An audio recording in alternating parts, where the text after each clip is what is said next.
Illegal fireworks, the Portillo settlement, the portable light fixture the city owns, towing contracts, and more. Greetings, everyone. This is the Gardening Snail of Livingston, California, just trying to keep the community informed and local government as honest as possible.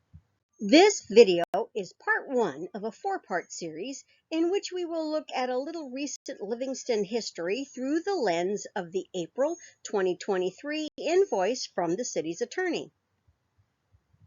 Let's start out with General Municipal. The professional services rendered through April 30th, 2023 totaled $6,420. Notice that this statement was created on June 2nd, 2023. However, when we go to the first page of the detail, we notice there are charges going back to January and February 2023. These charges were initiated by Deborah Henshaw Vieira, whose specialties include bargaining negotiations, arbitrations, unfair labor practice and representation proceedings, and workplace investigations.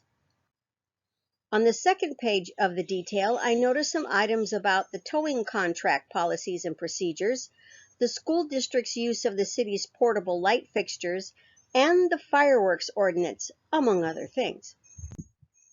On the next page of detail, along with the redactions you've probably already noticed along the way, is more about the fireworks ordinance, attending meetings, and closed session discussions.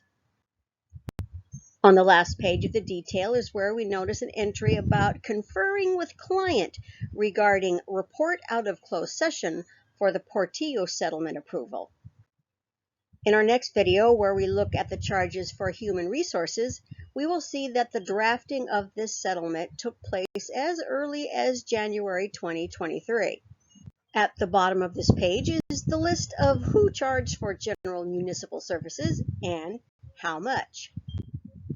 Whereas this tells you just a little bit more about each person involved. Now that we have glanced through the invoice, let's sort through the items we were allowed to see and look at some totals. This shows we paid $620 for a city attorney to attend staff meetings, $1,480 for the city attorney to attend council meetings, $40 to answer a question or have a discussion about restrictions on closed session discussions, and $60 for an item having to do with the budget. $40 for another item about the building code, $40 for the human resources person to confer with one of the partners regarding a city manager ordinance.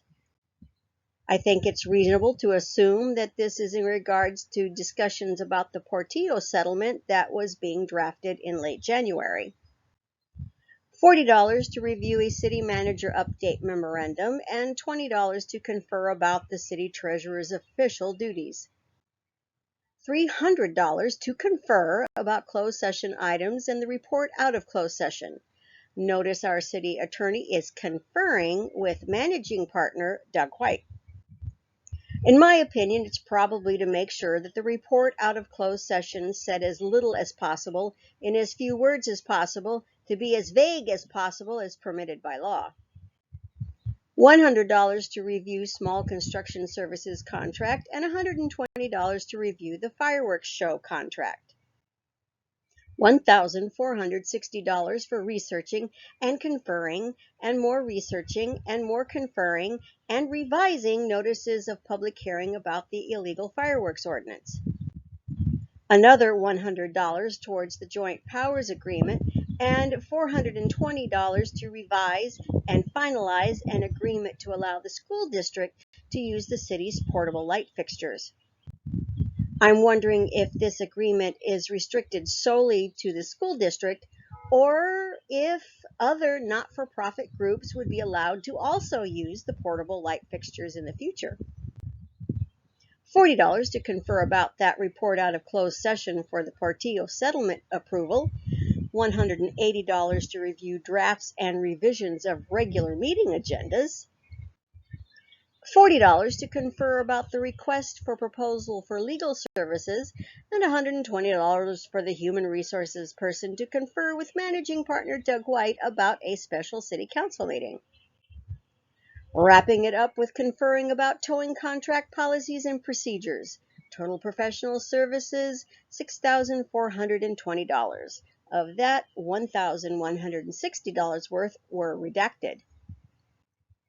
If you like what I do here, please follow me on Facebook and subscribe to my YouTube channel. Remember, any editorial content is my own as a long-term resident of Livingston and does not represent the views and opinions of the City Council or the City of Livingston itself, and does not hold itself out to be any kind of legal advice.